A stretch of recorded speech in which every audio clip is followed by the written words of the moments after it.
Paz do Senhor Jesus, meus irmãos, que alegria estarmos aqui, uma vez mais com meus queridos irmãos da Igreja Evangélica Fé para Todos, nesta noite de domingo, com a palavra de Deus, uma palavra de esperança, uma palavra de fé, uma palavra de edificação. A todos que agora estão ligados nesse culto, aos que verão e assistirão e receberão essa mensagem posteriormente através das suas múltiplas mídias sociais, enfim, que alegria estarmos juntos para um momento de reflexão na palavra de Deus. Meus irmãos, está escrito no Evangelho de Lucas, capítulo 22, a partir do versículo 54, o seguinte. Interessante ainda de ler o texto, antes de ler o texto, que esta é uma das narrativas importantes, como tantas outras da Bíblia, porém, pelo seu sentido trágico, porque traz um Pedro, discípulo de Jesus, fraquejando, falhando. Vamos ver isso.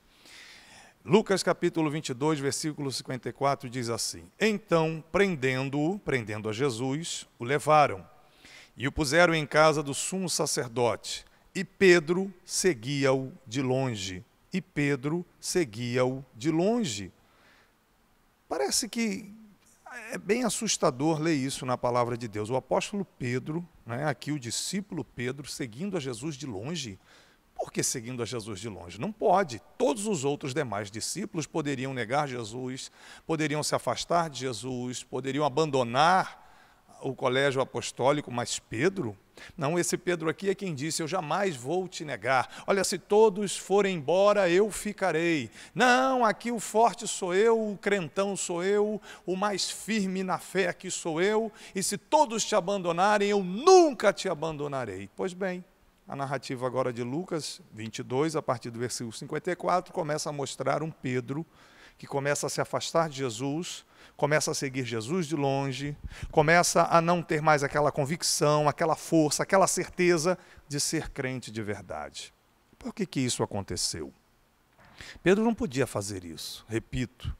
Pedro foi o único que andou sobre as águas de todos que estavam no barco. Quando Jesus vem andando sobre o mar, Jesus disse: sou eu mesmo, fiquem tranquilos. E Pedro disse: se é o Senhor, então me manda ir ter contigo. E não é que ele foi o único que pisou nas águas e não afundou, a priori não afundou, só depois quando desviou o olhar de Jesus, enfim. Mas naquele momento foi o único dos 12 que andou sobre as águas. E além da experiência de andar sobre as águas, Pedro estava com Jesus lá no Monte da Transfiguração, em Mateus capítulo 15. Ele viu Jesus brilhando em seu fulgor, em sua glória. Pedro viu quando Moisés e Elias se apresentaram, ele estava ali. Pedro participou das 2 multiplicações de pães, passaram pelas mãos dele os pães e os peixes. Quando Jesus entra num quarto para ressuscitar uma menina, ele manda todos saírem, menos Pedro, João e Tiago. Então Pedro realmente é quem mais ativamente, ou dos que mais ativamente participaram do ministério de Jesus. Não só vendo, ouvindo, participando ativamente do ministério do Mestre Jesus. Então esse homem com tantas experiências, esse homem com tanta experiência com Jesus, agora está fraquejando, agora está amarelando. Por que Pedro está seguindo Jesus de longe? O que está minimizando a sua fé? O que é que está roubando as suas convicções? O que é que está fazendo Pedro agora começar a se desviar, começar a se afastar? Simples. Um grave problema aconteceu. O início do versículo 54 diz que Pedro estava vendo quando Jesus estava sendo preso. Prenderam Jesus lá no Getsêmani, no jardim de oração. E Jesus é preso, amarrado como um bandido, e começa a ser surrado, espancado, e não reage. E aquilo simplesmente impacta o coração, impacta a vida do Pedro. Ele deve ter sentido uma enorme angústia no seu coração, ele deve ter sentido um frio na barriga, ele deve ter sentido aquela sensação: o meu mundo caiu, as coisas agora não vão mais acontecer, e agora o que será de mim, o meu futuro, o que será da minha vida, o que vai acontecer comigo? A pessoa em quem eu depositei toda a minha fé, a pessoa em quem eu depositei toda a minha esperança, eu larguei o meu barco, eu larguei a minha profissão, deixei minha esposa e meus filhos, eu estou andando com este homem que eu acredito ser o Messias há mais de 3 anos, e agora ele é preso, surrado, está sangrando, não reage. Minha vida acabou, minha esperança acabou, minha expectativa de futuro. Meu Deus, o que será de mim? Jesus está preso, ele vai morrer e agora todo o meu futuro acabou.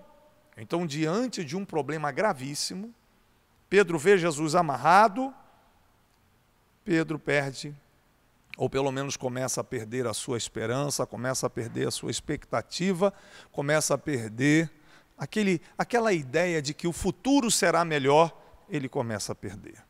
É interessante que hoje, diante dessa pandemia do coronavírus, é possível que muitos cristãos entrem por esse caminho. E agora? O que será de mim?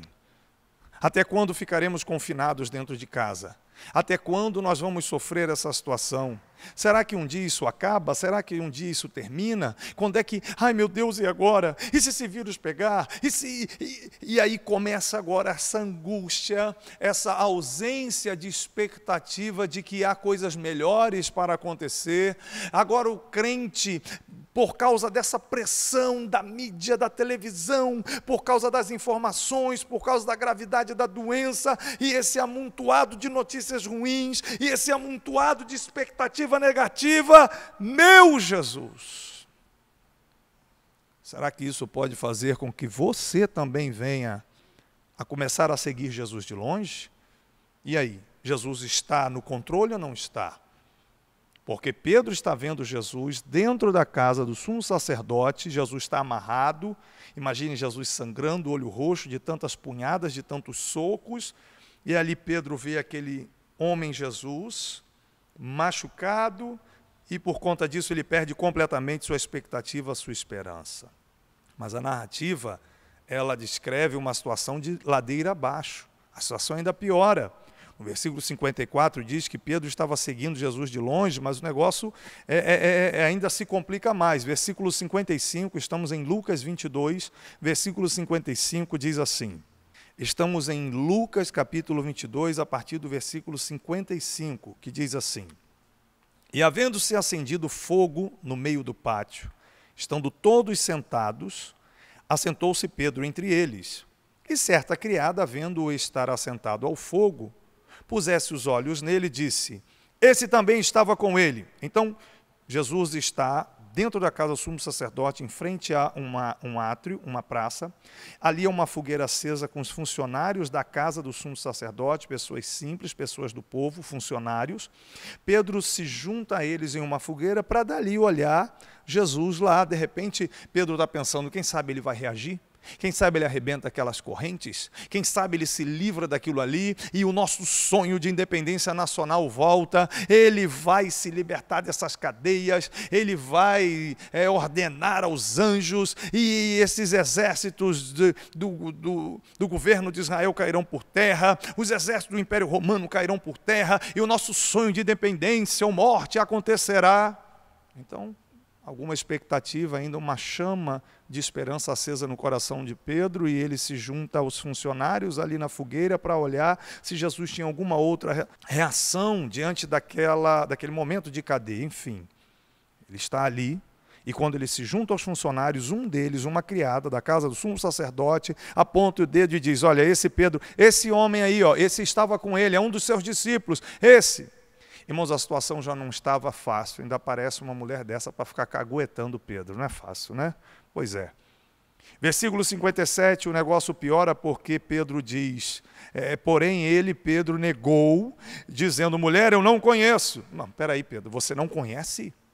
Pedro, você não conhece Jesus? Você não tem experiências com Jesus? O quanto você viveu com esse homem, o que você ouviu de mensagens, o que você ouviu e o que você participou, você não conhece? Não, na hora do problema, na hora da crise, na hora em que a esperança está se acabando, na hora em que a fé está se desvanecendo, na hora em que as convicções são abaladas, eu não conheço, eu não sei quem é Jesus, eu já não sei mais se ele realmente está no controle dessa situação, eu já não sei se ele está controlando, eu não sei quando acaba toda essa crise.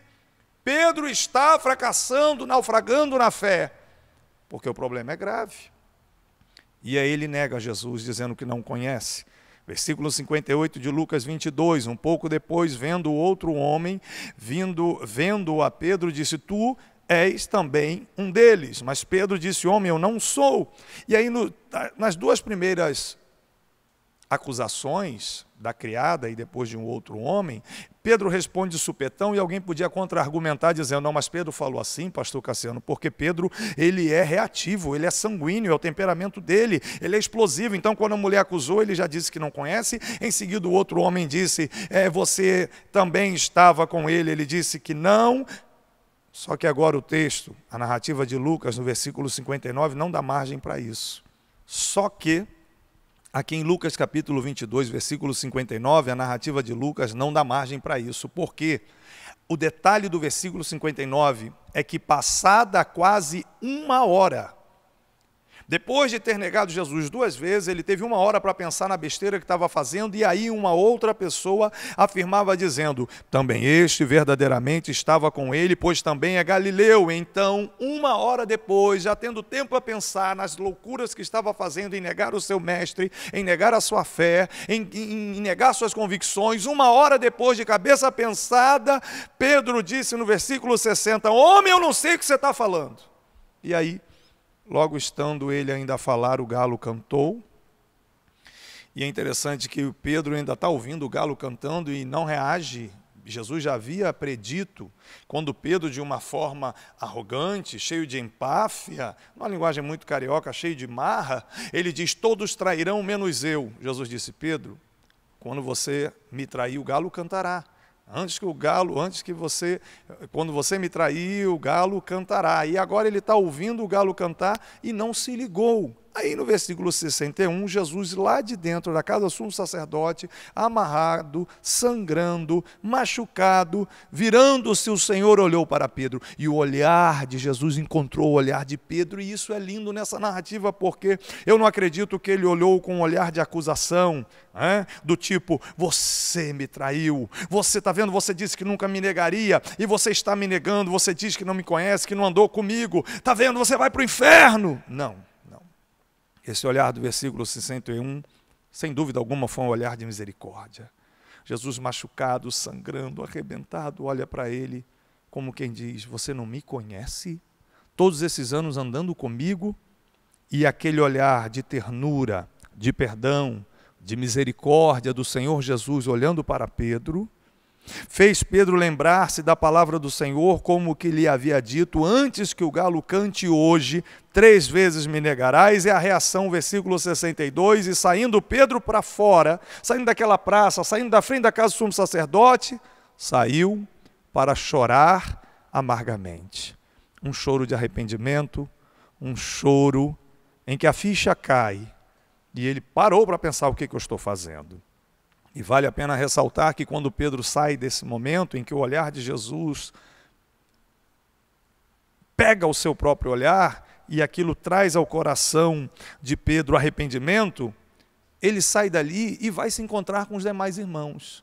Diferentemente da reação de Judas Iscariotes, porque quando os Iscariotes entende que tinha feito uma grande loucura, e com um saco de moedas, 30 moedas de prata, ele volta lá para se encontrar com os sacerdotes, com a liderança, o governo de Israel. Ele diz, olha, eu entreguei meu mestre, mas não quero mais saber disso. E aquela cúpula do governo diz, o problema seu, o que você combinou, está aí o seu dinheiro. E ele joga, Judas Iscariotes, joga as moedas ali dentro do templo e vai se enforcar. Pedro não foi se enforcar. Pedro sai dali, arrasado, por ter negado o seu mestre, mas ele volta à igreja, ele volta a estar com seus irmãos. Muitos especialistas estudiosos afirmam que as reações dos dois podem ser comparadas à seguinte questão. Judas nunca acreditou que Jesus iria ressuscitar. Se Judas Iscariotes de verdade tivesse certeza que ao 3º dia o mestre ressuscitaria, ele não teria ido se enforcar, ele esperaria como Pedro esperou. Mas Judas tinha um coração muito materialista. A Bíblia diz em João capítulo 8 que ele roubava o dinheiro da bolsa. Imagina, o ministério itinerante de Jesus era mantido por mulheres que botavam dinheiro, ofertas naquela salva, e Judas ainda roubava para ele.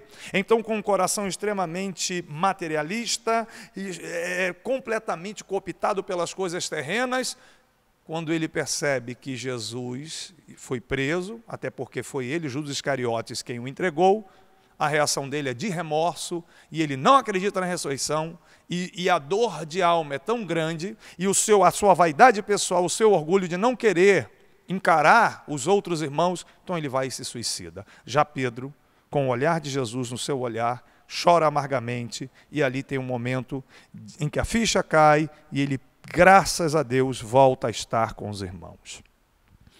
Se você percebe que a sua fé está sendo minimizada, meu irmão, minha irmã, por causa das crises, por causa dos problemas da vida, não deixe a sua igreja, não deixe os seus irmãos. A igreja é hospital, a igreja é farmácia, a igreja é escola. Obviamente, com essa pandemia do coronavírus, nós estamos fazendo tudo online, mas isso não vai durar a vida toda. Brevemente a igreja voltará a se reunir, brevemente os irmãos poderão voltar a se abraçar, brevemente a igreja estará novamente no templo, em unidade. Valorize isso. Eu creio que esse confinamento por causa da pandemia do coronavírus veio trazer maior desejo de estar juntos, maior desejo de congregar, maior desejo de estarmos mais conectados uns com os outros. Isso salvou a vida espiritual do Pedro. Então, quando tudo isso terminar, volte para a sua igreja, congregue, esteja firme, dizimando, ofertando, cantando, adorando, cultuando, conjuntamente com todos os seus irmãos, porque, repito, isso fez toda a diferença na vida do Pedro. Bom, a narrativa termina dizendo que Pedro foi para fora, chorou amargamente, repito, ele foi, se juntou aos seus irmãos, e ali muito para baixo, muito triste, muito angustiado, ali ele esteve. Até que Jesus aparece, paz seja convosco, em João capítulo 21, e na narrativa do capítulo 21 de João, Jesus restaura o Pedro, ele chama o apóstolo Pedro, o discípulo Pedro, para si. Eles estão ali com uma fogueira. Interessante, Jesus nega Jesus diante de uma fogueira com os funcionários da casa do sumo sacerdote. Agora Jesus recria a cena, uma outra fogueira, agora na beira da praia. Ele chama Pedro para uma conversa particular e por 3 vezes, não foram 4 nem 2, por 3 vezes, Jesus pergunta: Simão, filho de Jonas, você me ama? Para extrair do coração do Pedro aquela mágoa, aquela tristeza, aquela angústia de ter sido um fracassado, de ter perdido a fé, de ter perdido as convicções. Simão, filho de Jonas, você me ama? Por 3 vezes Jesus pergunta, e só na terceira o sanguíneo Pedro entende que Jesus está fazendo menção às 3 vezes que ele, Pedro, havia negado, e aí sim, Pedro ali tem um momento de conserto, de restauração espiritual, e aí ele responde: Senhor, tu sabes de tudo, tu sabes que eu te amo, então apacenta as minhas ovelhas, diz o Senhor, e ali Pedro é restaurado. Só que ainda não completamente, faltava mais uma coisa. Jesus aparece pela última vez em Atos capítulo 1, Pedro está ali, cerca de 500 irmãos, como diz o apóstolo Paulo em 1 Coríntios capítulo 15, e diz para eles o seguinte: olha, ficai na cidade, porque daqui a poucos dias vocês serão batizados no Espírito Santo. Atos capítulo 1, versículo 5. E no versículo 8, Jesus reafirma dizendo: virá sobre vós o Espírito Santo, o poder do Espírito Santo, a virtude do Espírito Santo, e com esse poder, com essa virtude, com essa presença, com esse novo movimento, porque Jesus está indo para o seu trono nos céus, se assenta no seu trono e envia o Espírito Santo, a terceira pessoa da Trindade, para entrar neles, para habitar neles. É a inauguração da igreja, é o limiar de uma nova era, em que o próprio Espírito de Deus vem morar, habitar, fazer residência em um ser humano, em um crente, um discípulo de Jesus. Jesus anuncia isso no seu discurso de despedida em Atos capítulo 1, fiquem na cidade, vocês serão batizados no Espírito Santo, recebereis a virtude do Espírito Santo que há de vir sobre vós, e vocês serão minhas testemunhas, tanto em Jerusalém como em toda a Judeia e Samaria, até os confins da terra. A promessa da efusão do Espírito, a vinda do Espírito, a presença do Espírito, e Pedro está lá. Ele já havia se consertado em João 21, e agora ali, dos 500, apenas 120 aceitam a ideia, 380 vão embora, não querem saber de vida espiritual, não querem saber de Espírito Santo, mas cerca de 120 entram naquele cenáculo, naquela sala mobiliada, e ficam 10 dias em oração, e Pedro está ali dentro. Até que acontece Atos capítulo 2. Os quase 120 estão dentro daquela salinha, e de repente veio do céu um barulho, um estampido, um estrondo, como de um vento veemente e impetuoso. Em seguida, aquele barulho de despertamento, eles têm todos uma visão espiritual, eles olham uns para os outros e todos estão com uma labareda de fogo em suas cabeças e a cabeça não queima. É uma visão espiritual, é um movimento espiritual, foram vistas por todos línguas repartidas como que de fogo. O Espírito Santo entra neles. E todos, e Pedro estava ali, Pedro é parte de um desses, ele faz parte desse todos foram cheios do Espírito Santo e começaram a falar em outras línguas, conforme o Espírito Santo lhes concedia que falassem. Aquele Pedro de Lucas 22, que negou, eu não conheço, eu não sou um dele, eu não sei o que você está falando, agora o Espírito Santo entra nele, e agora ele está cheio do Espírito Santo, e ele começa a orar em línguas, ele começa a falar em línguas, ele começa a ter a experiência do dia de Pentecostes. O Espírito Santo esquenta, queima por dentro aquela felicidade, aquela alegria, aquele prazer espiritual que só quem tem o Espírito Santo pode sentir. Cheio do Espírito Santo, Pedro tem a experiência pentecostal, e agora aquele barulhão está dentro daquela salinha. Do lado de fora é um feriado nacional, o feriado judaico, dia de Pentecostes, havia centenas, milhares de pessoas ali em Jerusalém para a grande festa do dia da colheita, o dia de Pentecostes, e aquele barulhão naquela salinha dos 120 chama a atenção dos que estão lá fora, e aí os 120 saem de dentro da sala, se misturam ao povo e começam a falar em línguas no meio do povo. 17 etnias presentes ouvem o que eles estão falando. O que eles estão falando? Que línguas são essas? Eles estão falando das grandezas de Deus, e quando junta muita gente, porque a curiosidade era uma das marcas culturais daquela época, era extremamente curioso, juntou gente no entorno dos 120, estavam orando em línguas, adorando em línguas, e quando está lotado de pessoas, quando está lá cheio, e os 120 adorando em línguas, as grandezas de Deus, quando está lotado de gente, quem é que se coloca de pé para explicar o que está acontecendo? Quem é que se coloca de pé para fazer a primeira pregação da história da igreja de Jesus na terra? A primeira pregação pentecostal, quem é que se coloca de pé? E os 11 com ele para o apoiar. Mas quem tem a iniciativa, quem tem a atitude de se levantar no meio da rua, no meio do povo e dizer: varões, irmãos e todos que aqui estão, o que está acontecendo aqui é que não tem ninguém bêbado como alguns de vocês estão pensando, não. O que está acontecendo aqui, esse movimento aqui, todo mundo falando em línguas, todo mundo aqui alegre, falando das grandezas de Deus e adorando a Deus em línguas espirituais. O que está acontecendo aqui é o que foi profetizado pelo profeta Joel, que nos últimos dias diz: Deus, derramarei do meu espírito sobre toda a carne, os vossos velhos terão sonhos, vossos jovens profetizarão, também naqueles dias derramarei do meu espírito. E aí Pedro cita a profecia de Joel, explica, fala que Jesus era o varão enviado por Deus, diz que ele foi morto, mas Deus o ressuscitou. E quando Pedro acaba essa primeira pregação, quase 3.000 pessoas se converteram. Irmãos, Pedro nega Jesus na sexta-feira da Páscoa, que antecede a Páscoa judaica. O dia de Pentecostes, 50 dias depois da Páscoa.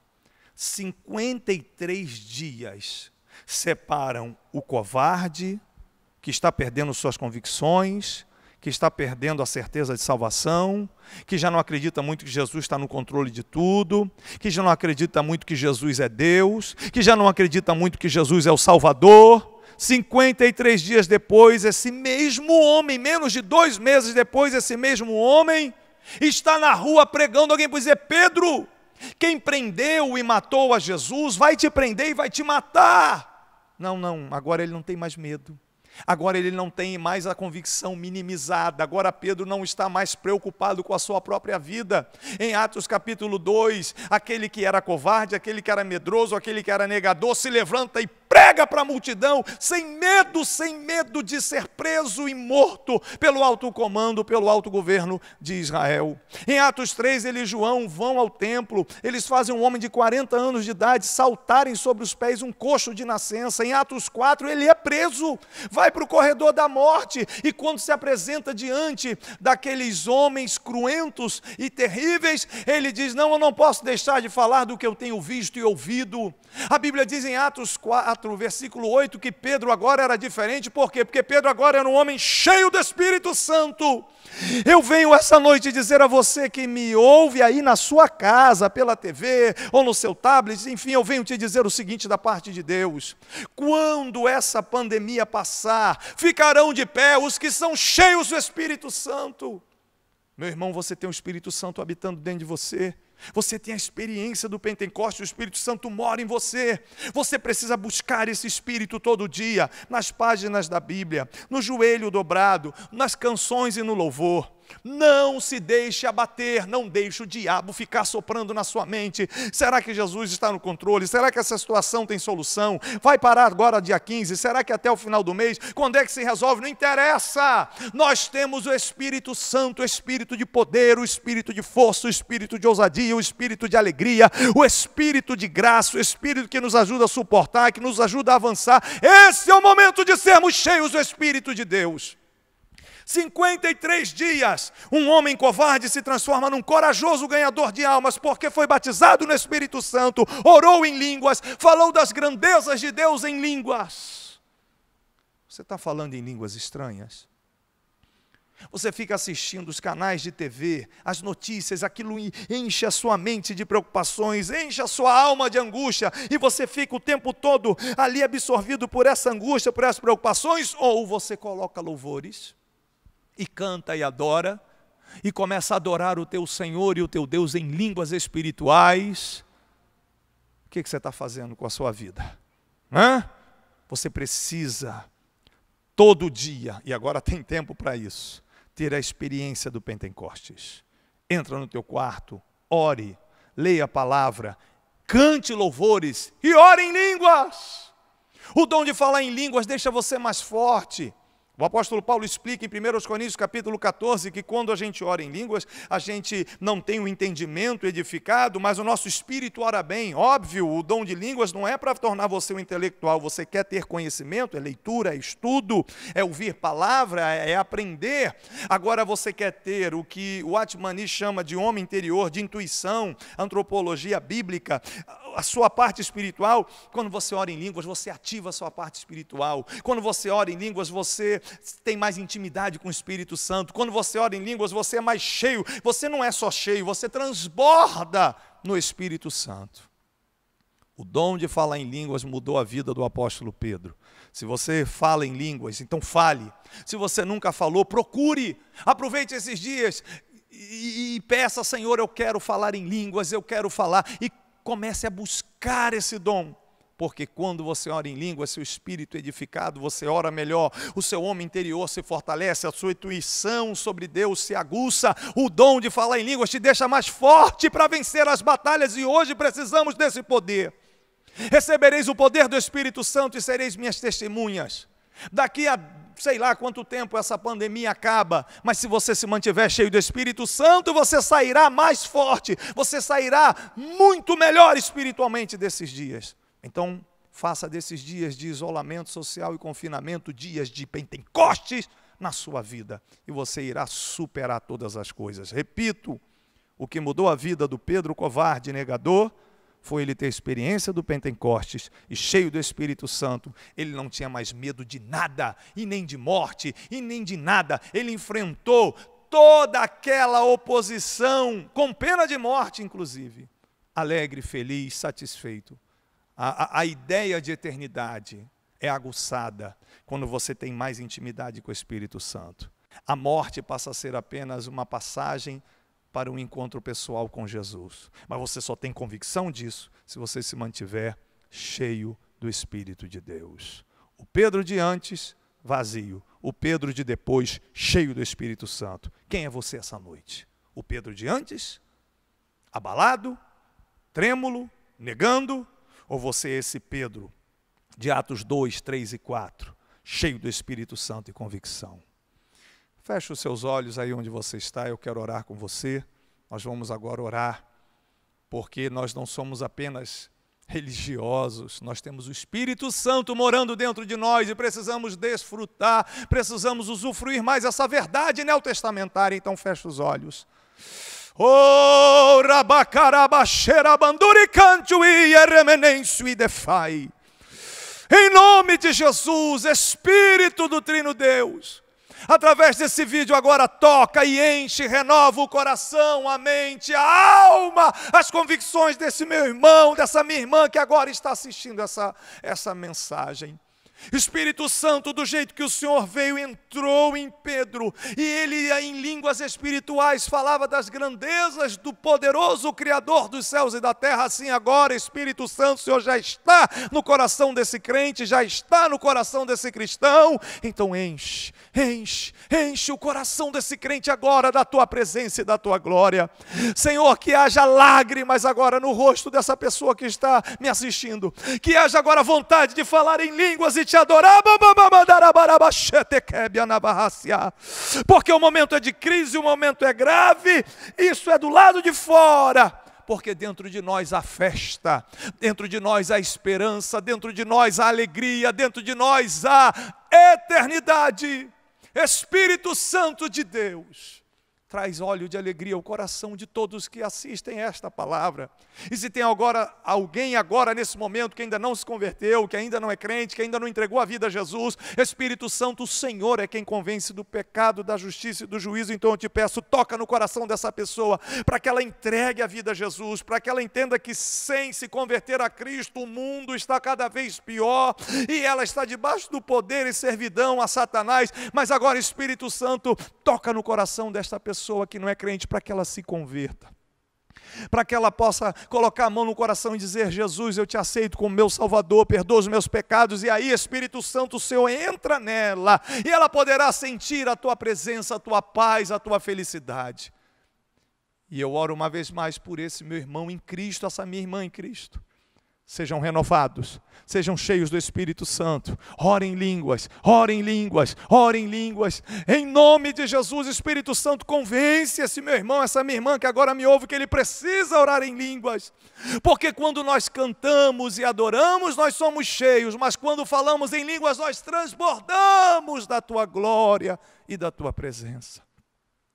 Pai Celestial, em nome de Jesus, enche o coração desta pessoa agora de esperança, de felicidade do céu, de certeza de que o teu Filho Jesus está no controle. Que a experiência de Lucas 22, de um Pedro negador, seja afastado. Se alguém está vivendo isso agora, Senhor Deus, seja afastado. Que o coração dessa pessoa se transforme no coração desse novo Pedro, do dia de Pentecostes em diante. Em nome de Jesus, que não haja espaço para tristeza, angústia, preocupação, incertezas, mas que o coração cheio de fé e do teu poder, ó Espírito Santo, possa ser um coração alegre, vitorioso, acreditando, um dia de cada vez, lendo a palavra, saboreando e desfrutando da tua presença, Espírito Santo. Faz isso agora, meu Deus, por favor, na vida desse irmão, dessa irmã. E que todos tenham uma semana vitoriosa, e que todos possam focar mais nesta tua presença, porque a tua presença, Espírito Santo, é transformadora, a tua presença traz paz, a tua presença traz alegria, e assim um dia após o outro, até que essa crise mundial passe, nós vamos desfrutando da tua presença em nosso coração e nossa vida. Espírito Santo, transmite essas verdades agora ao coração de todos que assistem essa mensagem. A todos meus queridos irmãos da Igreja Fé para Todos, a todos, Senhor, que nesse momento estão conectados a esta mensagem. Faz tudo isso para a glória do teu santo nome, o santo nome de Jesus, e para o bem de todos que ouvem. Em nome de Jesus. Amém.